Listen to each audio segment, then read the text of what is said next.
Hello students, BEd first sem subject childhood and growing up, बाल्यावस्था एवं विकास CC1, very important question for year 2024। बाल्यावस्था और विकास से कुछ महत्वपूर्ण प्रश्नों की सीरीज स्टूडेंट्स की डिमांड थी, इसलिए आपके सामने प्रस्तुत की जा रही है। स्टूडेंट मांग रहे थे कि मैडम कुछ इंपॉर्टेंट क्वेश्चन बता दीजिए, तो लीजिए, जल्दी ही आपका पेपर है, कुछ क्वेश्चन है, आपने स्टडी कर ली होगी, पढ़ाई पूरी कर ली होगी। देख लीजिए इन क्वेश्चंस को आपने कवर किया है या नहीं किया है तो एक बार देख लीजिएगा। ये परीक्षा के दृष्टिकोण से संभावित महत्वपूर्ण प्रश्न आपके सामने प्रस्तुत किए जा रहे हैं विद्यार्थियों। देखिए स्क्रीन पर सबसे पहला क्वेश्चन आपके सामने है।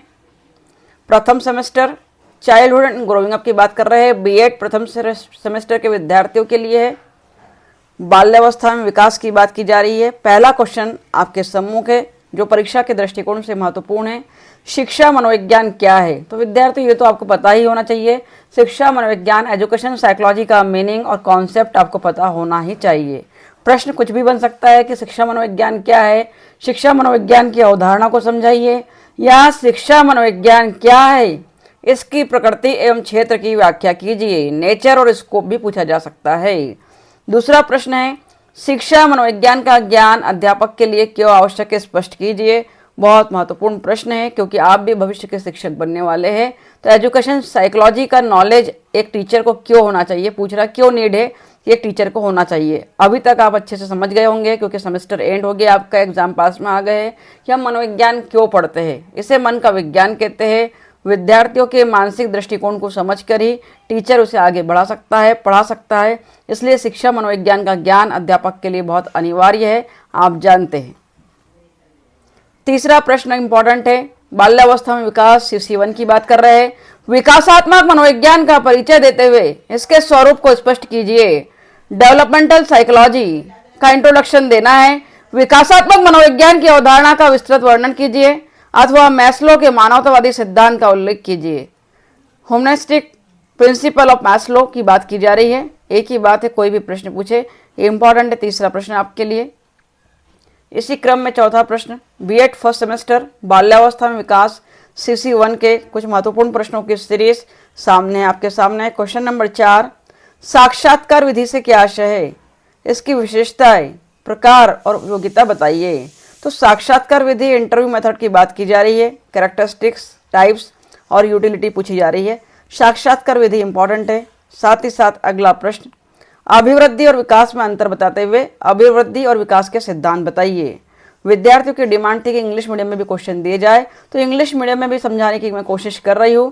कृपया वीडियो को स्किप ना करें, वीडियो को पूरा देखें, आपके लिए बहुत महत्वपूर्ण है। क्वेश्चन नंबर 5 में देख रहे हैं, अभिवृद्धि और विकास में अंतर बताते हुए अभिवृद्धि और विकास के सिद्धांत बताइए। तो अभिवृद्धि और विकास से यहाँ तात्पर्य ग्रोथ एंड डेवलपमेंट में डिफरेंस पूछ रहा है।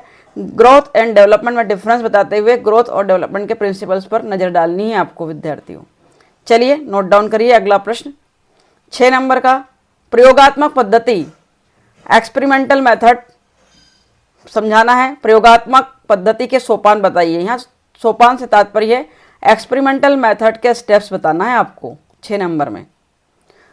7 नंबर का प्रश्न, बच्चों के संदर्भ में आंकड़े एकत्रण की निदानात्मक विधि को समझाइए। स्टूडेंट्स के से रिलेटेड डेटा कलेक्शन विधि में कह रहे निदानात्मक क्लिनिकल मेथड को समझाना है। प्रश्न समझ में आ रहा होगा कि स्टूडेंट को जब आप समझाते हैं या उनकी कोई परीक्षा ले रहे हैं तो उससे संबंध में डेटा एकत्रण, डेटा कलेक्शन की निदानात्मक विधि को समझाना है, क्लिनिकल मेथड को समझाना है। 8 नंबर में देखिए, शिक्षा मनोविज्ञान के अध्ययन की अनुप्रस्थ काट विधि का वर्णन कीजिए। अनुप्रस्थ काट विधि को इंग्लिश में क्रॉस सेक्शनल मेथड कहते हैं। तो एजुकेशन साइकोलॉजी की क्रॉस सेक्शनल मेथड डिस्क्राइब करना है आपको विद्यार्थियों। 9 नंबर का प्रश्न, ये प्रश्न बहुत इंपॉर्टेंट है, अनुप्रस्थ काट विधि क्रॉस सेक्शनल मेथड। 9 नंबर में देखिए, शिक्षा मनोविज्ञान की व्यक्तिगत अध्ययन विधि का वर्णन कीजिए। तो यहाँ पर व्यक्तिगत अध्ययन विधि से तात्पर्य शिक्षा मनोविज्ञान की केस स्टडी से है। एजुकेशन साइकोलॉजी की केस स्टडी मेथड को एक्सप्लेन करना है। आशा है बात समझ में आ रही होगी। कोई क्यूरी है, कोई परेशानी है तो ज़रूर बता सकते हैं, आपको जवाब दिए जाएंगे। चलिए आगे बढ़िए इसी क्रम में हम देख रहे हैं अगला महत्वपूर्ण प्रश्न। CC1 बाल्यावस्था में विकास। एग्जाम के पॉइंट ऑफ व्यू से आपको संभावित प्रश्नों की सीरीज दी जा रही है। इसी में 10 नंबर का प्रश्न आपके समूह के स्क्रीन पर है। विकास की कितनी अवस्था होती है? स्टेजेस ऑफ डेवलपमेंट पूछ रहा है। How many stages of development, किन्हीं दो का वर्णन कीजिए। इस तरह दे देगा, कोई 2 स्टेजेस आपको बताना है, क्योंकि संपूर्ण स्टेजेस 5 नंबर में नहीं पूछेगा, इतना सारा वर्णन नहीं कर सकते। अगर डिटेल में पूछा तो 10 नंबर में पूछा जा सकता है। अथवा हरलॉक के अनुसार विकास की अवस्थाओं का वर्णन कीजिए, अथवा एक व्यक्ति के रूप में बालक के विकास पर एक लेख लिखिए। तीनों ही प्रश्नों का उत्तर एक ही लगभग, स्टेजेस ऑफ डेवलपमेंट। चलिए 11 नंबर प्रश्न देखिए, बाल्यावस्था में विकास CC1। 11 नंबर में देख रहे हैं, अभिवृद्धि और विकास में अंतर बताते हुए अभिवृद्धि और विकास के सिद्धांत को बताइए। अभिवृद्धि, ग्रोथ एंड डेवलपमेंट, अंतर बताते हुए दोनों में डिफरेंस बताना है। ये प्रश्न हमारा शायद कंप्लीट हो गया था। मानव विकास को प्रभावित करने वाले तत्वों की व्याख्या कीजिए। देख लेंगे हम, डबल हो गया है क्या, तो आप लोग चेक कर लीजिएगा। मानव विकास को प्रभावित करने वाले तत्वों की व्याख्या कीजिए। यहाँ पर मानव विकास से तात्पर्य है ह्यूमन डेवलपमेंट की बात कर रहे हैं। ह्यूमन डेवलपमेंट को अफेक्ट करने वाले या इन्फ्लुएंस करने वाले कौन कौन से फैक्टर है? ह्यूमन डेवलपमेंट में ह्यूमन ग्रोथ को, है ना, ये तात्पर्य है विद्यार्थियों, समझ में आ रहा होगा आपको। चलिए इसी क्रम में 13 नंबर के प्रश्नों को हम देखते हैं। 13 नंबर में क्या पूछा गया है, ये महत्वपूर्ण प्रश्नों की श्रृंखला लाइन से आपके सामने प्रस्तुत है। 13 नंबर का प्रश्न बहुत IMP है। मलिन बस्तियों में विकसित बालिकाएं सामान्य बालिकाओं से किस प्रकार भिन्न है, स्पष्ट कीजिए। या इस प्रश्न को ऐसे भी पूछा जा सकता है, सामान्य बालिकाओं और शहरी मलिन बस्तियों की बालिकाओं में समानता एवं असमानता बताइए। अथवा मलिन बस्तियों में विकसित हो रही बालिकाओं के जीवन पर एक लेख लिखिए। Growing girl in urban slum area के बालिकाएं या गर्ल्स के बारे में बात की जा रही है विद्यार्थियों, उनका वर्णन करना है। और जो अर्बन एरिया की बालिका है, स्लम एरिया की, और जो सिटी की बालिका है, शहर में रहने वाली बालिका है, उनमें क्या क्या डिफरेंस होता है, ये प्रश्न आपके सम्मुख है। अगला इसी क्रम में प्रश्न हमारे सामने है, संवेगात्मक विकास को प्रभावित करने वाले विभिन्न कारकों को समझाइए। इमोशनल डेवलपमेंट को अफेक्ट करने वाले फैक्टर्स की बात की जा रही है। इंग्लिश मीडियम के विद्यार्थियों के लिए समझाया जा रहा है कि इमोशनल डेवलपमेंट से तात्पर्य है यहाँ पर संवेगात्मक विकास से। 14 नंबर का प्रश्न, बालक के सामाजिक विकास को प्रभावित करने वाले कारकों का वर्णन कीजिए। तो एक स्टूडेंट के सोशल डेवलपमेंट को अफेक्ट करने वाले फैक्टर्स की बात की जा रही है यहाँ पर। 15 नंबर में देखिए आगे, किशोरावस्था जीवन का, प्रश्नों का क्रम थोड़ा सा आगे पीछे हुआ है, अगर गड़बड़ लगे तो आप सेट कर लीजिएगा। किशोरावस्था जीवन का सबसे कठिन काल क्यों कहा जाता है? माता पिता तथा अध्यापक को इस विकास काल में किन बातों का ध्यान रखना चाहिए? किशोरावस्था अर्थात एडोलेसेंस एज की बात की जा रही है। सबसे कठिन काल, डिफिकल्ट लेवल होता है। इस समय माता पिता, पेरेंट्स को और टीचर्स को इस काल में क्या करना चाहिए?